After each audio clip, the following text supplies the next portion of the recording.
SSC ও সমমান পরীক্ষার ফল প্রকাশ। পাশের হার 62.25%। জিপিএ 5 পাইছে 1,16,676 জন। রেজাল্টটা খারাপ হয়ে গেল রে। বাসার সবাই তোমাকে নিয়ে খুব হতাশ। রিলেটিভরা ফোন দিয়ে রেজাল্ট শুনতে চাচ্ছে, কিন্তু তুমি তো জিপিএ 5 পাও নাই। কি বলবে তাদেরকে? তুমি মনে মনে ভাবতেছো যে খেলা শেষ ভাই, কি করলাম জীবনে, এখন আমার কি হবে? আজকে আমি তোমাকে বলবো যে এখন তোমার কি হবে। আগামী কয়েকটা মিনিট দুনিয়ার সব চিন্তা বাদ দিয়ে আমার কথাগুলো মনোযোগ দিয়ে শুনো বস। প্রতিবার এসএসসি বা এইচএসসি রেজাল্ট দেওয়ার পরে আমরা কিছু খবর দেখি যে কিছু ছেলে মেয়ে রেজাল্ট ভালো করতে না পারে নিজের জীবন শেষ করে দিছে। আসলে এই পড়াশোনা করতে যায় এই মাথার ভিতরে কিরকম যে একটা প্রেসার ক্রিয়েট হয় এটা কেউ বুঝে না। সবার শুধু একটাই কথা যে ভালো রেজাল্ট করতে হবে, কিন্তু কেউ আসে তোমাকে এইটা জিজ্ঞেস করে না যে তুমি কেমন আছো। একদিন দুই দিন না তো কয়েক বছর এই প্যারাটা আমাদেরকে নিয়ে যাইতে হয়। কিন্তু কোনো একটা কারণে যদি তোমার রেজাল্ট খারাপ হয়ে যায় তখন সবাই মিলে তোমাকে কথা শোনাবে। টিচার বউয়ের কেলানি খায় খাতা কাটতে বসছে,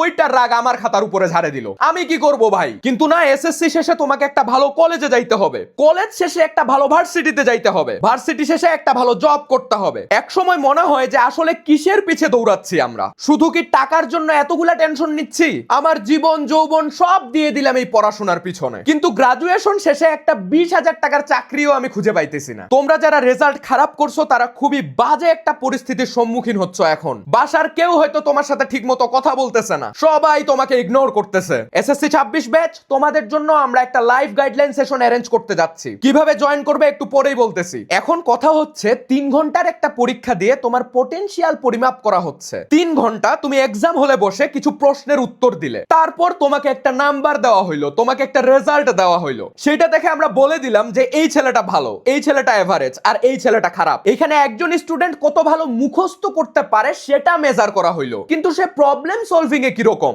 সে ঠিক কতটা ক্রিয়েটিভ, সে কি মানুষের সাথে ভালোভাবে কমিউনিকেট করতে পারে, তার মধ্যে কি লিডারশিপ কোয়ালিটি আছে, সে কি মানুষের রিয়েল লাইফ প্রবলেম সলভ করতে পারে? এসবের মেজারমেন্ট কোথায়? কোথাও নাই। কারণ আমাদের এডুকেশন সিস্টেমটা সিম্পল একটা ফর্মুলার উপর দাঁড়ায় আছে, মুখস্থ করো, এক্সাম দাও, ভালো একটা রেজাল্ট করো, ডিগ্রি নাও, তারপরে বেকার বসে থাকো। তুমি নিজে একটু খোঁজ নিয়ে দেখো বাংলাদেশে কতগুলা স্টুডেন্ট গ্রাজুয়েশনের পরে বেকার বসে আছে। গ্রাজুয়েশন করার পরে টিউশন করায় খাইতে হচ্ছে, কারণ 15 থেকে 20 বছর আমরা শুধু মুখস্থ করার প্র্যাকটিস করছি। আমাদেরকে এমন ইংরেজি শিখাইছে ভাইয়া, ক্লাস 1 থেকে 12 পর্যন্ত কঠিন গ্রামারের রুল মুখস্থ করলাম, কিন্তু আমার যদি কেউ একটা লাথিও মারে মুখ দিয়ে একটা ইংরেজি সেন্টেন্স বাইর হবে না। এই হইতেছে আমাদের শিক্ষা ব্যবস্থা। কবির জন্মসাল মুখস্থ করতে করতে আমি নিজের জন্মসালটাই ভুলে যাইতেছি। আইসিটি পরীক্ষায় আমাকে খাতায় কোড লিখতে দিছে। চিন্তা করছো কত অ্যাডভান্স টেকনোলজি আমাদের? খাতার মধ্যে একটা ওয়েবসাইট বানায় ফেলতেছি, মানুষ তো কম্পিউটারে বানায়। আসলে ছোটবেলা থেকে আমাদের মাথায় এটা ঢুকায় দেওয়া হয়েছে যে একটা মিডল ক্লাস ছেলের জীবনে ভালো কিছু করতে হলে পড়াশোনা করেই তাকে ভালো কিছু করতে হবে, পড়াশোনার বাইরে অন্য কোনো অপশন তার নাই, কারণ সে মিডল ক্লাস। ছোটবেলা থেকেই আমরা একটা ভয়ে ভয়ে বড় হইছি, রেজাল্ট খারাপ করার ভয়। কিন্তু কখনো আমরা এই প্রশ্নের উত্তর খোঁজার চেষ্টা করি নাই, এই যে এত কষ্ট করতেছি জাস্ট একটা সার্টিফিকেটের জন্য, দিন শেষে এই সার্টিফিকেটের দাম কত? এই সার্টিফিকেট কি আমার ভালো একটা ইনকামের গ্যারান্টি দিবে? তাইলে কেন আমরা এটার জন্য দৌড়াচ্ছি? আমার এসএসসি আর এইচএসসি এর সার্টিফিকেট কই আছে আমি নিজেও জানি না, এবং আমি জানার চেষ্টাও করতেছি না, কজ আই ডোন্ট কেয়ার। কি করব এই সার্টিফিকেট দিয়ে আমি? বাংলাদেশের ছেলেমেয়েরাও অনেক ট্যালেন্টেড, কিন্তু তাদেরকে কখনো সেই সুযোগটাই দেওয়া হয় না। কখনো তাদেরকে এইটা বলা হয় না যে তোর যেটা ভালো লাগে সেটাই কর। যেই টাকাটা একটা ছেলে বা মেয়ের পড়াশোনার জন্য খরচ করা হয়, সেম অ্যামাউন্টের টাকা যদি তার স্কিল ডেভেলপমেন্টের জন্য খরচ করা হইতো তাহলে বাংলাদেশের এই অবস্থা হইতো না। কেমনে কি করব ভাই? বাসায় তো বাবা মাই সাপোর্ট করে না। আমার বাবা মায়ের কাছে অমুকের ছেলে ইম্পর্টেন্ট নিজের ছেলের থেকে। আরে অমুকের ছেলে বুয়েট থেকে পাশ করে বিদেশ গেছে রে, আরে অমুকের মেয়ে মেডিকেলে পড়ে সরকারি ডাক্তার হইছে রে, তাতে আমার কি? অমুকের ছেলে বুয়েটে পড়ছে, গুড ফর হিম। অমুকের মেয়ে ডাক্তার হইছে, গুড ফর হার। কিন্তু আমি যদি বিজনেস করতে চাই, আমি যদি ক্রিকেটার হইতে চাই, আমি যদি কন্টেন্ট ক্রিয়েটর হইতে চাই, আমি যদি ফ্রিল্যান্সার হইতে চাই, আমি যদি একটা স্টার্টআপ বানাতে চাই, তাহলে সমস্যাটা কোথায়? Why the hell should I leave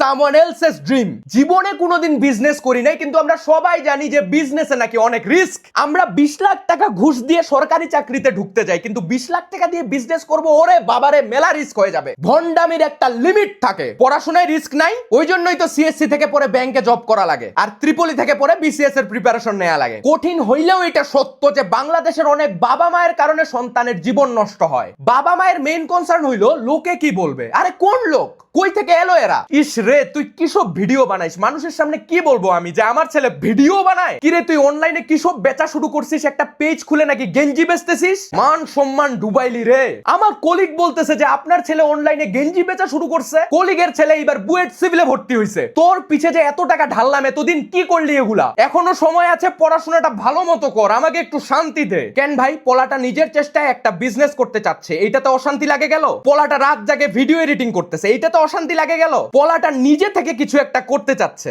এটাতে অশান্তি লাগে গেল? আরে আপনার তো আরো প্রাউড ফিল করা উচিত যে আপনার ছেলে সবার মতো এক রাস্তায় দৌড়ায় নাই। আপনার ছেলে সাহস করে নিজের পরিচয়টা নিজেই বানাইতে চাইছে। ওকে উৎসাহ দিতে না পারেন, কিন্তু নিরুৎসাহিত করিয়েন না। আর এই এডুকেশন সিস্টেমের সবচেয়ে বড় সমস্যা কি জানো? ছোটবেলা থেকেই তোমাকে সব সময় অন্য মানুষের সাথে তুলনা করা হয়েছে। অমুকে কত পাইলো, অমুকে প্রত্যেকটা এক্সামে ফার্স্ট হয়, আমি কেন পারি না? অমুকে সারা দিন পড়ে কিন্তু আমি কি করি? এইরকম করতে করতে ছোট থেকেই আমাদের মাথায় একটা কম্পারিজন গেম ঢুকায় দেওয়া হয়। আমাদের যে নিজের একটা সেলফ আইডেন্টিটি থাকে ওইটাই নষ্ট হয়ে যায়। তাই মনে রাখবে বস, কোন বন্ধু তোমার থেকে ভালো রেজাল্ট করছে গোনার সময় নাই। কোন রিলেটিভ তোমাকে কথা শুনাইছে গোনার সময় নাই। কে তোমাকে খারাপ স্টুডেন্ট বলছে গোনার সময় নাই। কে তোমাকে নিয়ে হাসাহাসি করছে গোনার সময় নাই। কার বাবা মা তোমাকে কম্পেয়ার করছে গোনার সময় নাই।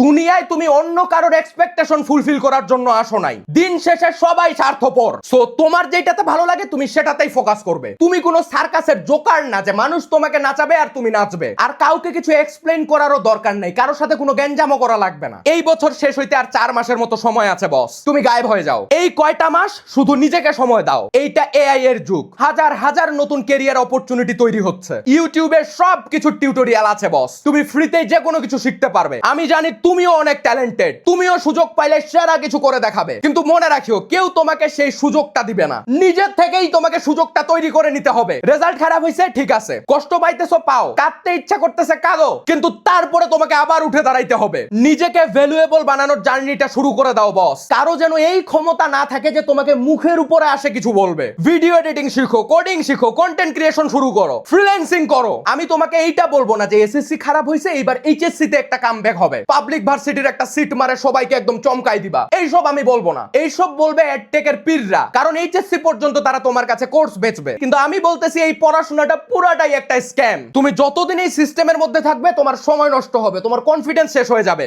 দিন শেষে তুমি একটা ডিপ্রেসড মানুষ হয়ে যাবে। তাই বস, শুধু এই কয়েক মাস নিজের মুখটা বন্ধ রাখবে। কেউ কোনো কথা শুনাইলে তাকে উত্তর দেওয়ার কোনো দরকার নাই। যেই মানুষটাকে এই দুনিয়া ছাড়ে দিছে, যাকে সবাই ইগনোর করছে, যাকে সবাই অপমান করছে, তার কাছে কোনো সেকেন্ড অপশন নাই। সে জানে যে এইবার নিজেকে প্রুফ করতেই হবে, এইবার আমার কাছে হার মানার কোনো অপশন নাই। সামনের রাস্তাটা সহজ হবে না বস। অনেক মানুষ তোমাকে অনেক কিছু বলবে, এরকমও হইতে পারে যে মানুষ তোমাকে পাগল বলতেছে। জাস্ট মনে রাখবে, যখন মানুষ তোমাকে বলবে যে তুমি পাগল হয়ে গেছো, তখন বুঝবে যে তুমি একদম ঠিক রাস্তাতেই আছো। কারণ তাদের কাছে এই বিজনেস, এই স্টার্টআপ, এই কন্টেন্ট ক্রিয়েশন এগুলো পাগলামিই লাগবে। কিন্তু মনে রাখবে, তুমি গোলামি করতে আসো নাই, তুমি আসছো আরো হাজারটা মানুষের কর্মসংস্থানের ব্যবস্থা করতে। একদিন যেন প্রাউডলি বলতে পারো যে এসএসসি তে জিপিএ 5 পাই নাই, কিন্তু আজকে আমি একটা কোম্পানির সিইও। আর যারা আমাদের ফ্রি গাইডলাইন সেশনে জয়েন করতে চাও, কমেন্টে একটা টেলিগ্রাম চ্যানেলের লিংক দেয়া থাকবে বস, ওইটাই জয়েন করে রাখো, সেখানে ডিটেলস জানানো হবে ইনশাআল্লাহ। শেষ কথা হচ্ছে, আল্লাহর উপর সবসময় বিশ্বাস রাখবে বস। একটা রাস্তা বন্ধ হইলে আরো 100টা রাস্তা তোমার জন্য খুলে যাবে, তুমি কোনো টেনশন নিও না। সময়গুলো প্রপারলি কাজে লাগাও, ডিপ্রেসড হয়ে কোনো সময় নষ্ট করা যাবে না। তোমার মধ্যে যদি জেদ না থাকে তাহলে তুমি কখনোই জীবনে বড় কিছু করতে পারবে না। নিজের মধ্যে একটা আগুন জ্বালাও, আর জীবনে কিছু করতে না পারা পর্যন্ত এই আগুন যেন না নিভে। এই পৃথিবীতে দুর্বলদের কোনো জায়গা নাই বস। তুমি দুর্বল হইলে মানুষ তোমাকে পিছে দিয়ে সামনে আগায় যাবে। তাই তোমাকে নিজের অবস্থান শক্ত করতে হবে, আর নামাজ পড়িও ঠিক মতো। দুনিয়ার মানুষ যখন তোমাকে কনফিউজড করে দিবে, তখন একমাত্র আল্লাহ রাব্বুল আলামিন তোমাকে সঠিক পথটা দেখাবেন। আমি জানি তুমি এবার ঘুরে দাঁড়াবেই, তুমি পারবে ইনশাআল্লাহ। দেখা হবে বিজয়ে। আল্লাহ হাফেজ।